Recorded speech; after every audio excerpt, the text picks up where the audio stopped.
Okay, well, thank you all for being present. I see some familiar faces from the discussion we had yesterday. I believe that some issues came up which I said about. Well, I'll talk about that more at length tomorrow, so I don't have to apologize, I guess, for any overlaps because we saved these issues for today. As Mark said, I've been first busy with the history of homicide, largely in the European context, and in recent years I've tried to sort of widen the net to include not only global history, worldwide history of murder. Well, as a matter of fact, I will argue that for at least ordinary homicide, we still know very little about its history in the non-Western world, but also genocide, massacre, or organized murder, whatever term you may want to give it. So let me start with the distinction between these two. You may say there are two kinds of murder, and for one I reserve the technical term homicide, and for the other, well, I already mentioned three terms. I chose massacre, I guess, because my host last week in Newcastle strongly preferred that term, but there are alternatives. Like at one point I invented sounds a bit more, but anyway, invented the term organized murder as possibly a good technical term for that, but if it's not accepted, I'll be prepared to drop it, because it's not. I'm not like this person insisting, "Oh, this is the right term, and everyone should use that term."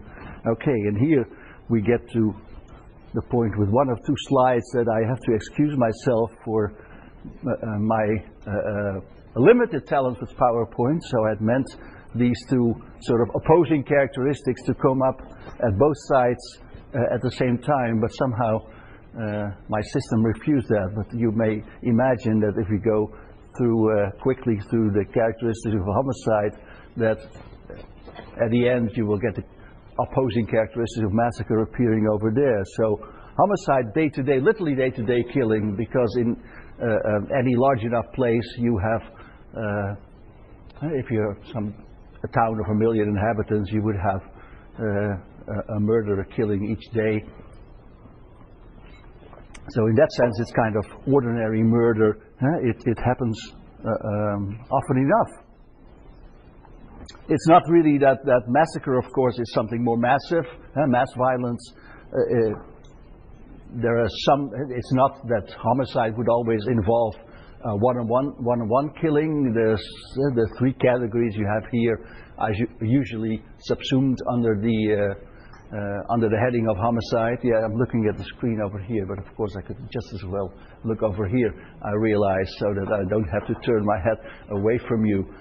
It's just my habit that when I give a lecture with PowerPoint, I always tend to look at the laptop and not at the screen, which is very often behind me. Anyway, so I'll try to amend my ways on that.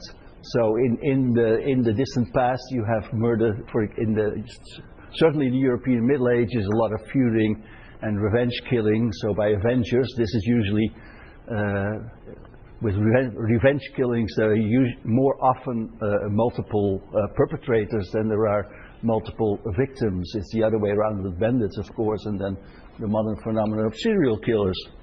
They're usually subsumed under the heading of homicide.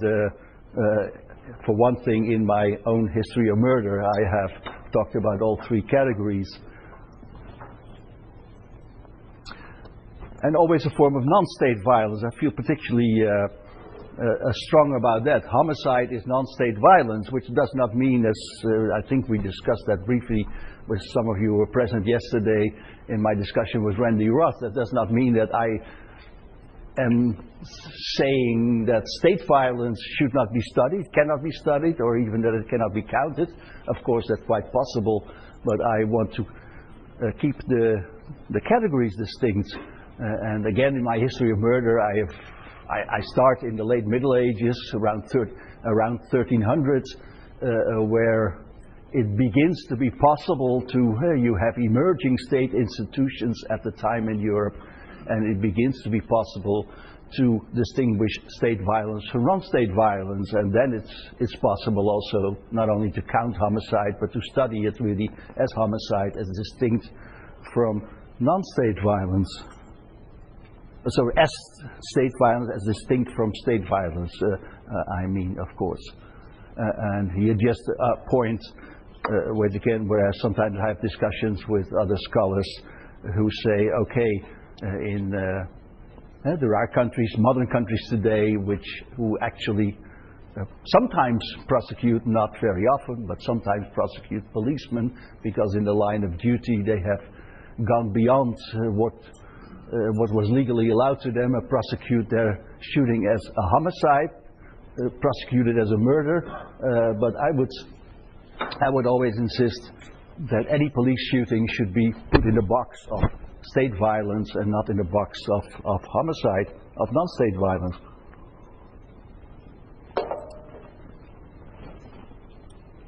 Yeah, have to be studied, but you'll see in a moment why I have that there. So let's go to massacre. Of course, it has all the time in each of these lines the opposite characteristic. It's out of the ordinary. One example in an article that will shortly appear in Crime History and Societies toward a global study of homicide and organized murder. I take the example of 9/11, which is clearly out of the ordinary, if only because I can say just these two numbers, 9/11, and be convinced that every one of you will understand. With 9/11 is out of the ordinary, also officially recognized by the FBI. The FBI publishes its uniform crime reports each year, and all the American criminologists who work on homicide each year, they wait for the uniform crime reports. They look at the computer and study homicide from there.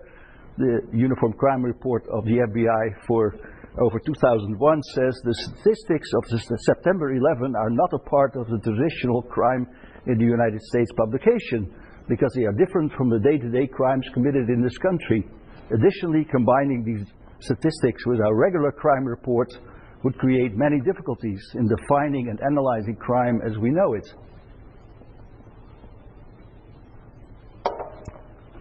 Out of the ordinary.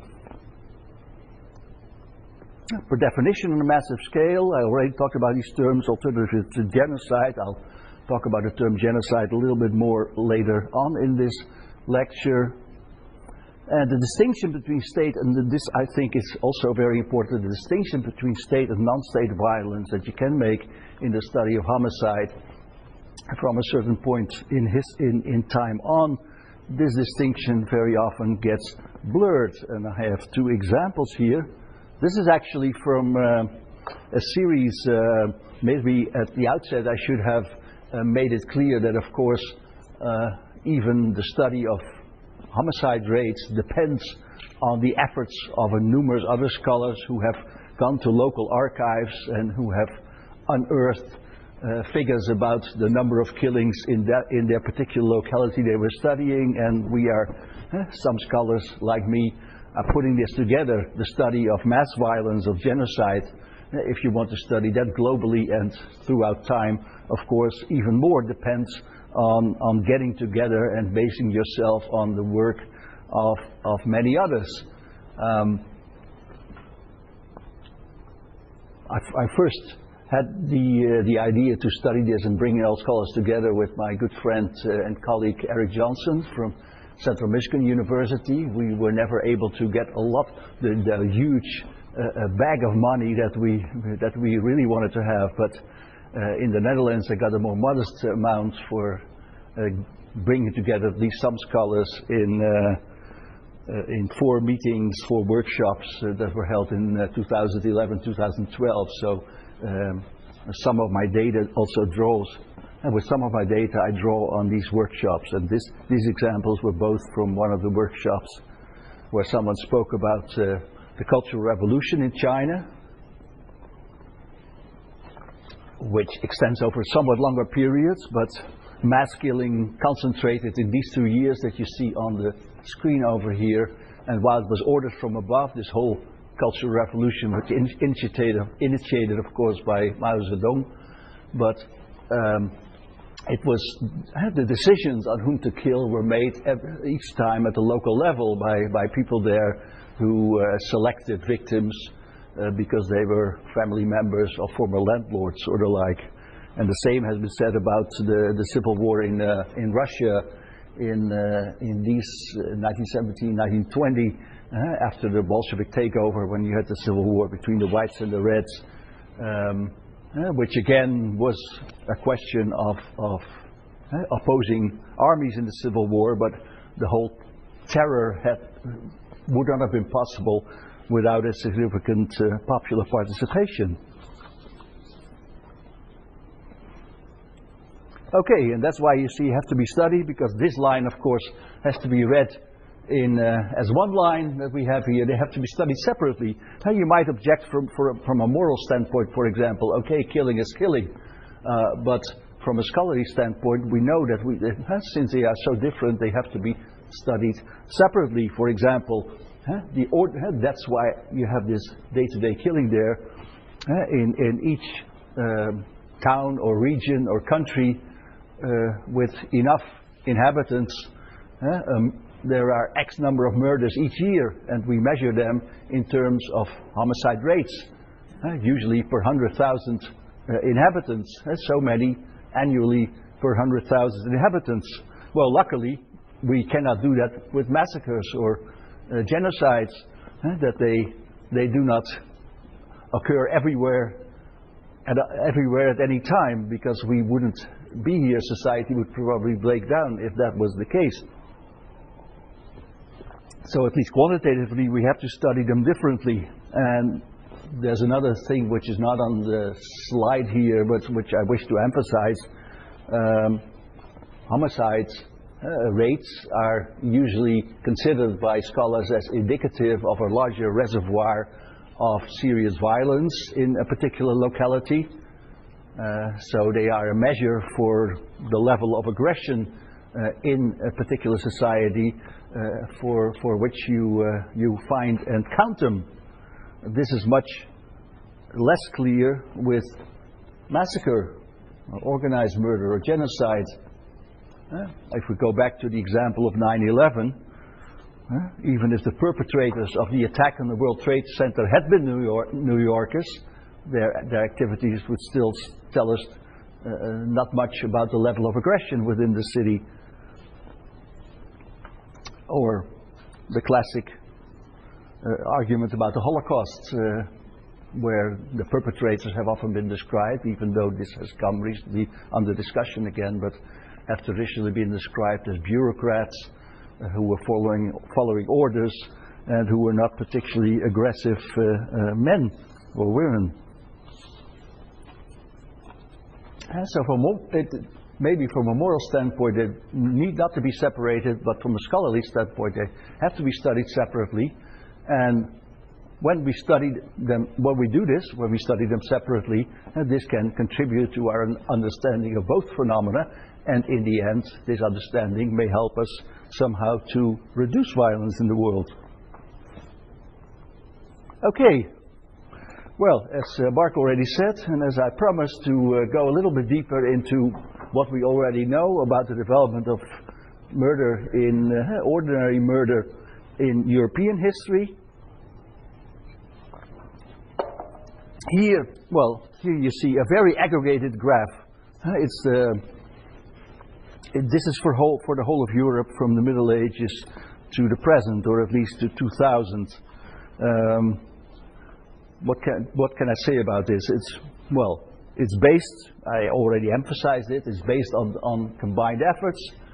It's a lot of people in Frankfurt or in London or in Brussels or whatever, or in Amsterdam, where I did a lot of my own research into counting murders.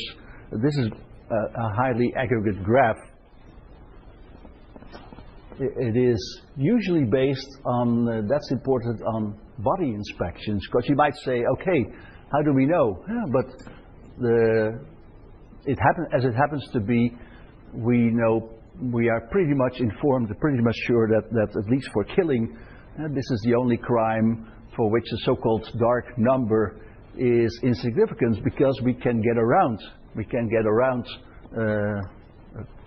figures from court records. We can get around the prosecution figures nowadays, for example, police in Amsterdam or in every big city, I believe, around the world, they keep track on killings. There's a body found, and they know this is the result.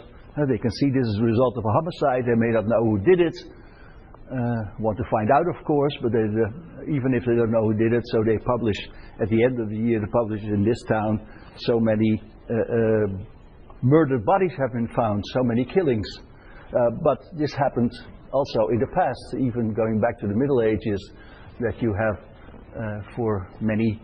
In the Middle Ages, usually for towns, sometimes in England also for counties, that you have records of all the suspect body found, and where they usually the court draws a conclusion: this person has apparently been murdered, and even if they don't know who did it, or they have any idea who did it, but the perpetrator fled, it's still listed. So you get around the dark number. We usually have pretty good figures for that. And these figures were first, Ted Robert Gurr was one criminologist with historical interest. Ted Robert Gurr in the early 1980s was one of the first to put them together into a graph for England. And as I said, I followed this up in the 1990s with my own figures for Amsterdam, based on body inspections and all the other figures that I could get at the time. Since then, it's especially the Swiss-British historical criminologist Manuel Eisner, who has worked further on these and established a database with all the data points, all the evidence in the literature they could find. So at one point in the late 1990s, I thought, well, he is so systematically busy with that, I'll confine myself to other things in the study of murder. Let he pursue the database, and this graph actually is based also on Manuel Eisner's database. At some point he has averages for all the European areas. He has averages per century. So the graph has the average per century, so that's why 1450 actually, well, I took the Middle Ages together because we have few data points, but then 1450 means the average for the 15th century, 1550 the average for the 16th century, and so on. This is, of course, a highly aggregated graph. I won't tire you with all the details for the different regions that you can that are hidden actually by this highly aggregated graph. One detail is that from the 16th century on, the decline is first manifest in England, where already by the 16th century you have rather low figures, which are under 10, well, about 10 or just under 10 for the various English counties, whereas in Italy, in particular, the decline for Italy, it would go somewhere like here, like this. In the second half of the 16th century, Rome, for example, is the murder capital of Europe, with about nearly 50 still per 100,000. Okay, these are details, but there are, of course, you know, the decline is the long-term decline is common to all European regions that have been studied up to now, which is basically Western and Central Europe. Eisner distinguishes 5 regions: Scandinavia, the British Isles, the Low Countries, Germany, and Switzerland, and Italy. So the decline is everywhere, but it goes at an uneven pace. And of course, this highly aggregated graph also hides the temporary upturns that you can have in various places. And one of them you'll see in this one and this is the other one that I have to excuse myself for. This was a very early, this is a very old slide that I first made of my Amsterdam findings when I started to use PowerPoint. For some reason, it only gave the indications for the periods in alternately. So the second one should read early 16th century, and then the fourth one should read middle to late 17th century, then around the 1710s. And this, of course, this is such an upsurge which I'm still at a loss to explain, but for about 25 to 30 years around 1710, which is also the heyday of knife fighting in Amsterdam, you have a clear upsurge of the homicide rate. Of course, in the end, it does not affect the long-term trend as you saw the previous one. So, but of course, you would like still to have an explanation why at certain times and places suddenly the homicide rate goes up. The fifth is late 18th century, and then it looks like it's going very much up again. Yeah, well here, again, I won't tie you too much with details, but here I have reason to assume that there's still a little bit of a dark number, because at the end of this period there's an ordinance saying, well, it sometimes happens that corpses are found who apparently have had a violent death, and they take them to other surgeons, to private surgeons, who are not within the city committee who investigates all suspect murders, which is explainable because Amsterdam is still not too large. Until the late 18th century, it's about 30,000 people at that time, and it starts to explode, to grow very quickly in the course of the late 16th and most of the 17th century. So apparently you can imagine that this produces some problems for really governing the city and having everything go as the city fathers and the court wanted to be. So, and then finally they get accustomed to governing and administrating a very huge town. By the late 17th century, throughout the 18th century, Amsterdam was the third largest city of Europe after London and Paris. So they get accustomed again, and the administration is okay. As to around, this is based on 4 years around 1990, where indeed you have a little upsurge of the homicide rate throughout Western and Central Europe since about 1970, but it is concentrates in big cities, again in big cities like Amsterdam. So that's why it looks such a big upsurge, because the national rate would be at about 1.5. Okay, so far about numbers, and if you want to come back to the question of counting homicides and establishing homicide rates in the discussion, that's fine. But I'll quit on numbers here, because the history of homicide, at least in Europe, is not only about numbers, but it's also about some qualitative trends. And I have a few qualitative trends here on my PowerPoint. One is the criminalization of homicide, a word, or, well, not the word criminalization has not been invented by me, but a combination of criminalization of homicide. I think I was the first to combine these two terms. May sound a bit strange. Hasn't killing not always been condemned by most others who were confronted with it, and has it not always been considered criminal?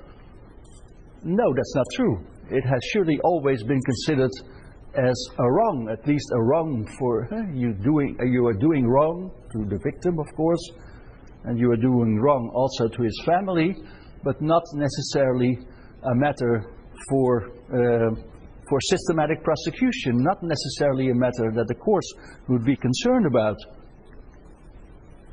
Originally, what homicide produced was basically a conflict between two families. In the European Middle Ages, there was a large family solidarity anyway, solidarity even within the extended family between not only within the nuclear family, but also between cousins and distant cousins and the like.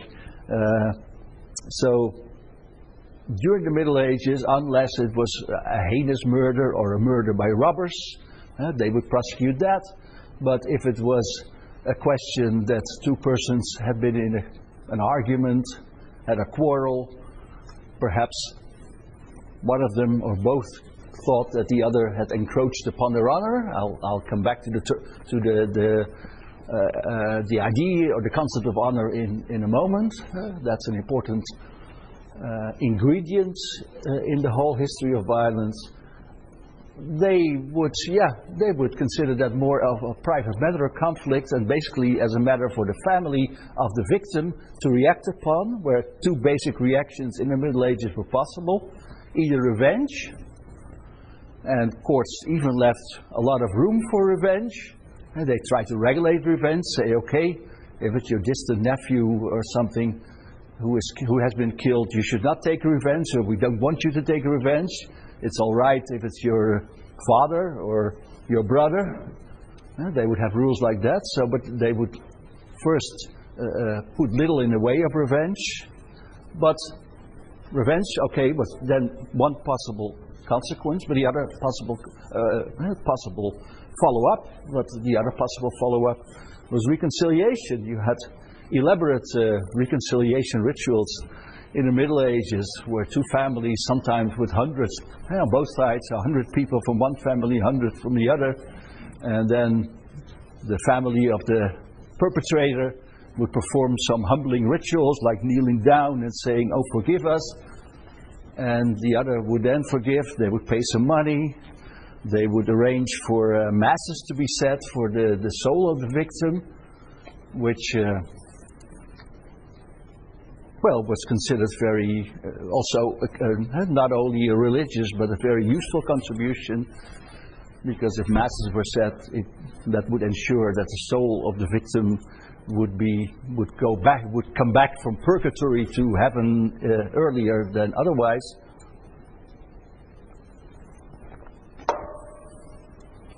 Okay, that's the original situation.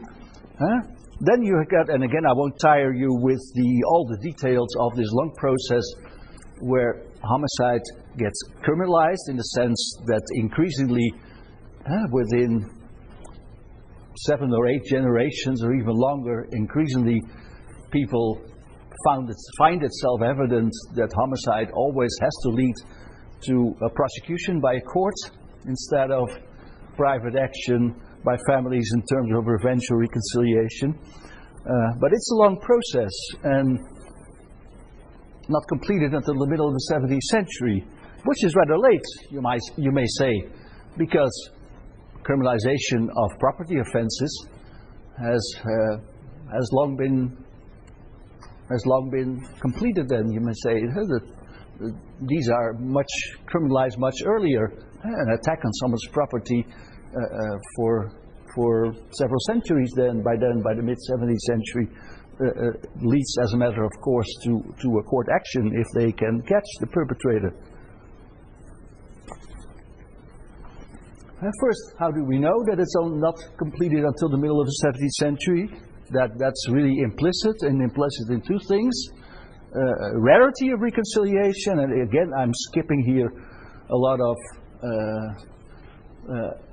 parts of the process earlier. This reconciliation, which originally was a private thing, but then increasingly tends to be imposed by emerging states and their courts, when monarchs and great princes still are insisting more on prosecuting those guilty of homicide, but on the other hand, they liberally grant pardons, and as a precondition for these pardons, you have to reconcile. The perpetrator has to reconcile himself with the victim's family, so the reconciliation becomes a precondition for pardon. And if then these reconciliations become ever rarer, so you know that means that pardons also become rarer. So that is one thing That is one indication why we know. And the other thing is that finally courts, they become accustomed to, or they handle stricter rules for self-defense.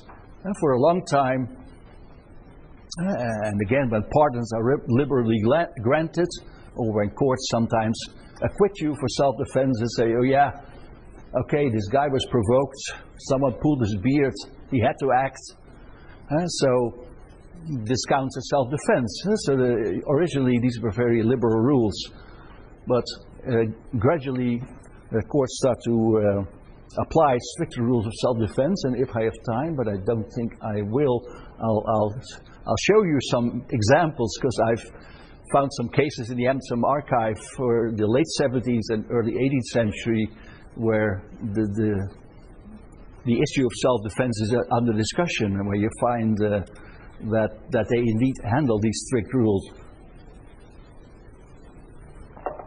Okay, the final is the theoretical question. Why so late? Because as I said, property offenses have been for several generations, several centuries already been criminalized and lead to court action.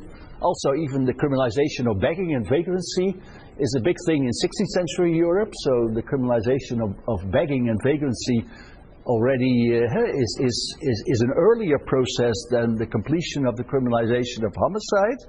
And if I said, okay, and at the same time we have emerging states where in various parts of Europe there are central authorities emerge that monopolize the means of violence, that are establishing a monopoly of force. You might think, when you establish a monopoly of force, the first thing you want to really strictly to repress is homicide, and this was not really the case. Well, one answer is perhaps a little bit, oh yeah, of course, but it follows at least from Norbert Elias's theory that long-term processes are never planned by someone. It's not that in around 1500 some powerful monarch said, okay, let's start with the criminalization of homicide. No, it's something, it's a blind process, not the people who, it results from the actions of millions of people, generations of people, but no one at the time is aware that they are living through a process of criminalization of homicide. It just happened that way. But I can be more precise than that. And that has to do with the, well, I guess with the attitudes of strong rulers, princes, who somehow had the idea, yeah, I want to establish greater control over this area. Well, your first enemy is not so much individual homicides, but your first enemy is private armies that are in this territory.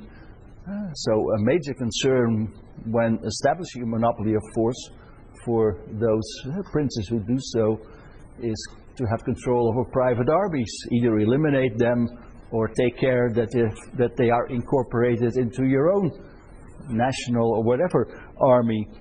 And the other thing, the basic thing by which sort of emerging absolutist princes sought legitimation is that they said, especially to the bourgeoisie, in the area they controlled, I am capable of safeguarding your property, so and so that's my idea. Why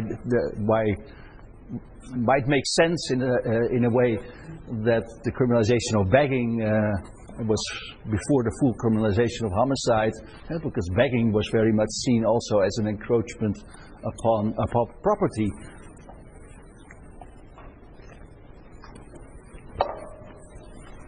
There's another reason that you can, so we get again to the question of honor, where I will go on, with which I will go on in a moment, which basically has to do with male honor. And male honor, traditional male honor, says that a man is only honorable if he can defend himself and his dependents, if he reacts to insults with violence, if he's prepared all the time to use violence and to, well, to show an image of being brave and capable of violence. So violence still is considered honorable if you have taken revenge or whatever, if you have reacted to an encroachment upon your honor. So people find it strange that for a homicide, for example, if it's a matter of honor, that someone would get a capital punishment. Capital punishment for a property offense is considered appropriate because to stand on a scaffold also makes you dishonorable. It's intended even to make you dishonorable. So if a thief, a burglar or a robber stands on a scaffold and maybe gets decapitated or hanged there, that counted as a dishonorable punishment for a dishonorable person. But when someone had a quarrel over honor and he killed someone and he would be decapitated on the scaffold, that counted for many as a dishonorable person, dishonorable punishment for an honorable person. So this was a strong popular counterforce against the full criminalization of homicide, which had to be overcome in the end, and which was overcome in the end. And then finally you have the Reformation and the Counter-Reformation, who laid strong emphasis on the importance of the nuclear family, the father, mother and children, and therewith de-emphasized the extended family, which for a long time had fostered revenge and feuding.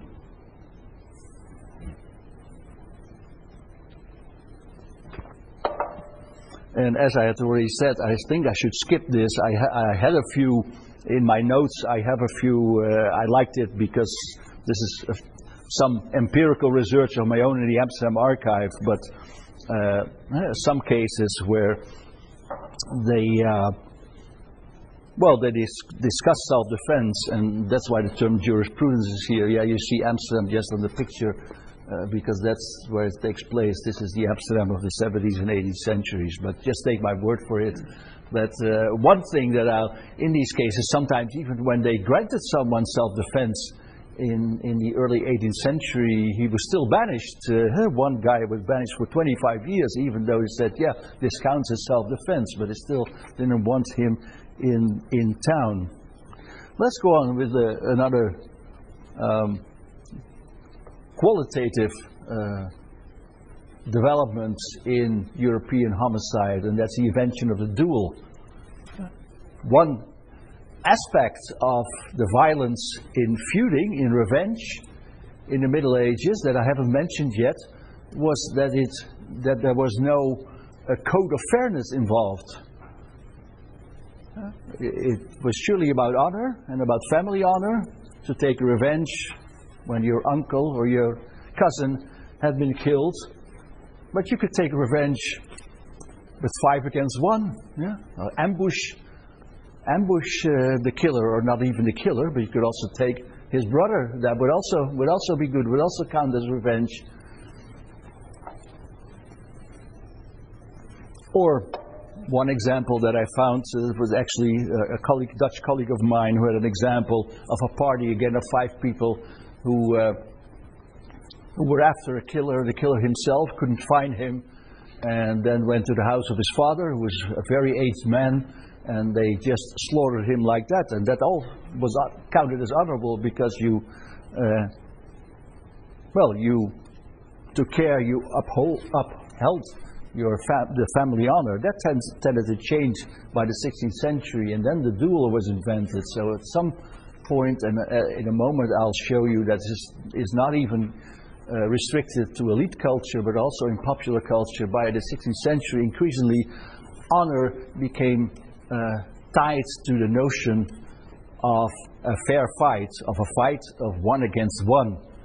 And not that in unfair fights no honor could be involved, but a really, from the 16th century on, in a really honorable fight was a fight of 1 against 1, according to certain rules of fairness.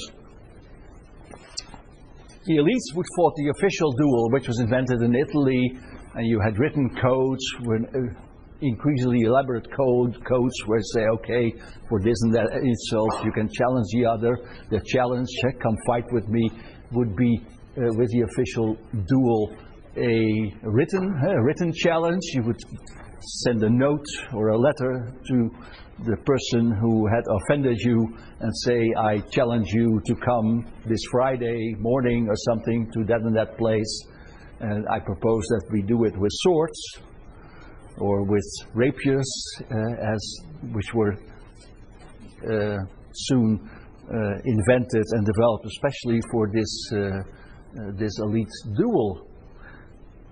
What is funny is that in the practice of the formal duel, you have a first period of about 100 years, but it's still wilder than the official rules, the official codes allow for, because you have your assistants and seconds, but they are supposed just to be there and watch. But in these early wild 100 years, the seconds would often join in the fight when their man would seem to be in danger. And another thing, so you fight one against one with one weapon, but in the early years sometimes they had two. So next to the rapier or sword, they would have in their left hand a dagger, and this is what you see depicted on this illustration by a Frenchman. For some reason, the Spanish were considered especially devious, that they always wanted to have a duel with not only a rapier but a dagger in their left hand. That, by the way, if those of you who are interested in this theory of Norbert Elias, that's again very compatible, because he emphasizes gradual long-term change. So it's not a sudden change from fair fight and duel, but in the first 100 years they actually fight it wilder than the theory allows. But perhaps more interesting, at least more interesting to me, because I haven't done much research my own on the formal duel, so here again I depend on others. But in my own research in the Amsterdam archives, I found that there was also a popular variant of this formal duel. Usually that would be a knife fight, so it would not be, and these knife fights would be by elite persons who thought that the official duel was the only way of honorable and of stylized fighting, and they believed that all fights, all brawls, all fights of the lower classes were well, just savage brawls like that these could not be honorable, but that was thought from above. All violence that is not our stylized duels is dishonorable, is just low and not very good. But these people among themselves, they certainly had implicit rules about honor in these knife fights. Let me give, and this is one example, just one example from my research in Amsterdam. Here we are in 1690. I've used it more often, so I can tell you the story without going through any lines here. It starts actually not very far from where I live, on the edge of the so-called Nieuwmarktbuurt in Amsterdam. So very recently I spoke to a talk where it was about history of the Nieuwmarktbuurt itself, with some interested inhabitants, and I also used this example. Anyway, it starts in a bar, a lower class bar, because it's called a cellar. Very cheap bars were often in the basement of a building. Many people there, men and women, which is very common in Amsterdam lower class bars at the time. So this guy, Klaas Abrams, who becomes the eventual killer, so I know it's from his court case, but he gets into a quarrel with a woman named Jetz, who is somehow notorious, which I also know from other records. The record says that at one point she threw 3 pieces of a tobacco pipe in his face, and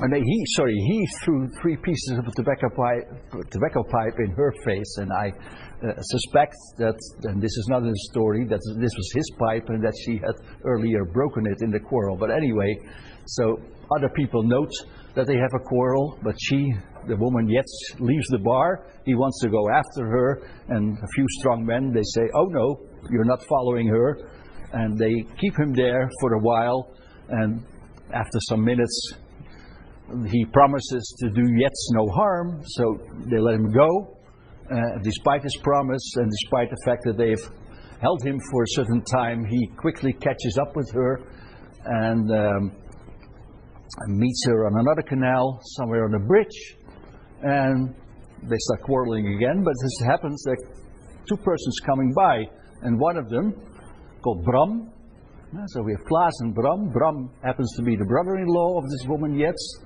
So of course he says, "Hey, what are you doing here?" And he's in the company of a friend. And as it happens, this friend is called Freek Spanjaard. And just by sheer luck, I came across his name in another trial a few years earlier, a few years later, where it was just, he was unrelated to the thing in that trial. But in that trial, the person on trial was incriminated because some people testify that this guy is known as a very famous knife fighter, and he was at least as good, they say, as Freek Spanjaard and someone else. So I know from this just mentioned in passing in another trial, I know that this guy was a famous knife fighter. Well, they have some words. So Bram says to Klaas, "Do you want to harm my sister-in-law?" Well, I don't know, but he draws his knife. Well, he may have been left-handed, but let's assume he was right-handed. So he draws his knife and says, "Do you really know that you don't want to harm my sister-in-law?"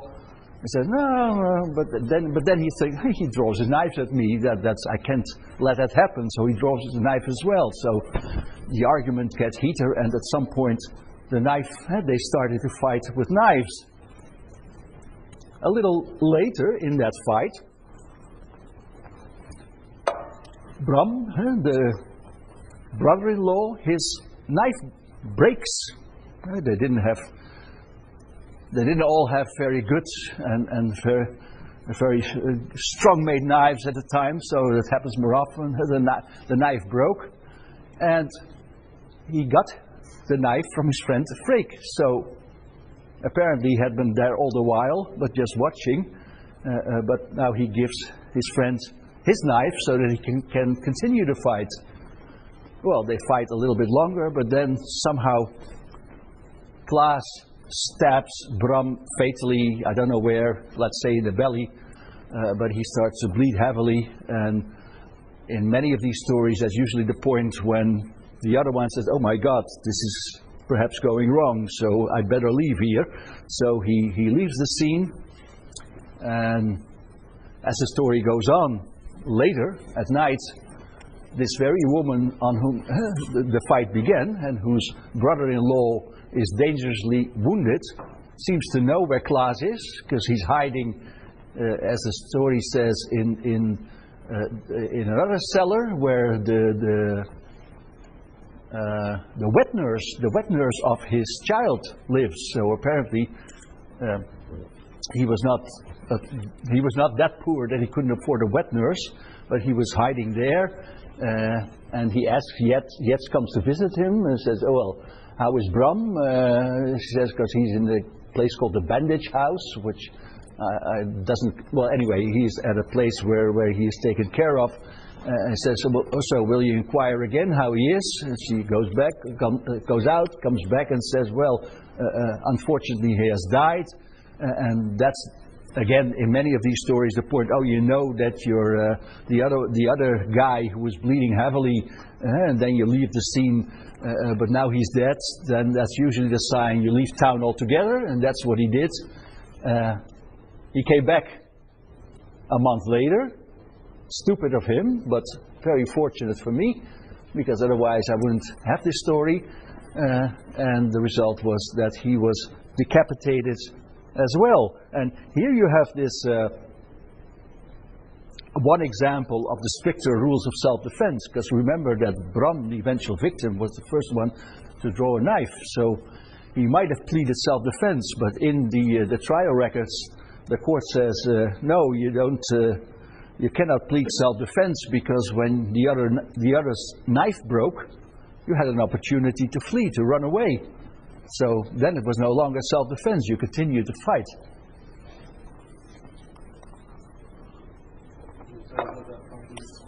Sorry? We've got about 5 minutes. Oh, let's see. Okay, let's hear quickly. Close friend, a few conclusions. Close friend of the victim, although a famous knife fighter, does not help him in the fight. And I have a slide with general characteristics, but I'll skip that one and just say, of course, this is that here too, in this popular environment, it would not be considered compatible with honor if his friend had joined in. Then it would have been a dishonorable fight of 2 against 1.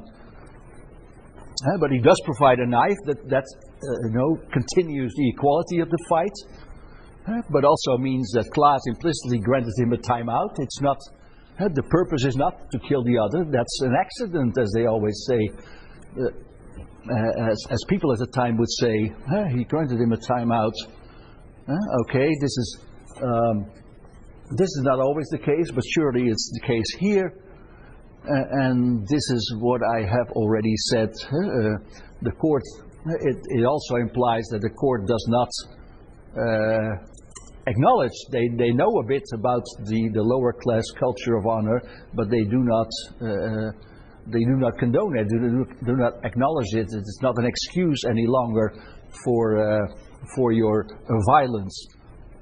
And then, of course, I have talked to you always as a scholar for 20, 30 years. If the gender aspect can be noted, you note it. Okay, so let's skip this one on the. Let's see what this basically are general characteristics that are also implicit in this one, and I'll skip. This is finally when male violence declines, you get lower homicide rates, and murder becomes something more sinister, as it were. We can get to. Okay, let me, and I won't do mass murder then, because I don't have time anymore. But again, can come up in a discussion. But one thing, the question about homicide outside the Western world. Basically, what you see here is that this is a few data from these workshops that I had in 2011, 2012, and about ordinary killing, homicide. We still know very little from the non-Western world. We know that in China, this criminalization of homicide was completed, because there, at least under the Qing dynasty, every homicide would usually lead to a criminal investigation and would be considered a member for the courts. We know something about banditry. We know that race is not surprising, of course, that studies have been done, for example, by Martin Wiener on homicide in British colonies, that race and slavery often were factors there. In Africa especially, had these indigenous beliefs that, for example, some body parts of your victim would be make you a great man or make you healthy as a motive for homicide. So basically it says research needed, and I'll end then on the next one. There is, so I've thought about, well, can I at least say something about the development, the long-term development of homicide in the non-Western world in an indirect way. And there's 2 things. One, again, this traditional male honor and the link between violence and traditional male honor. This is really evidenced in many non-Western societies. In Latin America, for example, where I would refer one of the things that we managed to put together with Eric Johnson and also edited by Ricardo Salvatore, Murder and Violence in Modern Latin America, which came out last year. Also, for example, in Indonesia, an Australian researcher, Robert Cripp, emphasized that at one of the workshops that I organized, that it was much evidenced as important centuries ago in many parts of Indonesia, also in Japan, for example. So you say wherever in a society in the distant past you see that male honor, traditional male honor, is much valued, you may hypothesize at least that it's very likely that the incidence of violence is also high. And you can go for modern rates. Nowadays they're high almost anywhere in the non-Western world, Central America, South Africa, you name it. In many places in the non-Western world nowadays homicide rates are very high. And here I have a question mark, so I say, okay, then it's unlikely that even still high, if they're already about there, that they not have been at there in the distant past, but we do not really know. It's just that perhaps this is unlikely, and together, and I'll end on that note then, together they leave a very crude hypothesis that in the non-Western world homicide rates have always been high in the distant past, in the recent past, and today, which again for people like me working from the theory of Norbert Elias would not be much of a problem, because in many of the parts of the non-Western world you also lack this concomitant development of the state formation, but then again any fluctuations related to temporary state building and state failure in the past we just don't know about it yet. Okay, I'll end on this note here.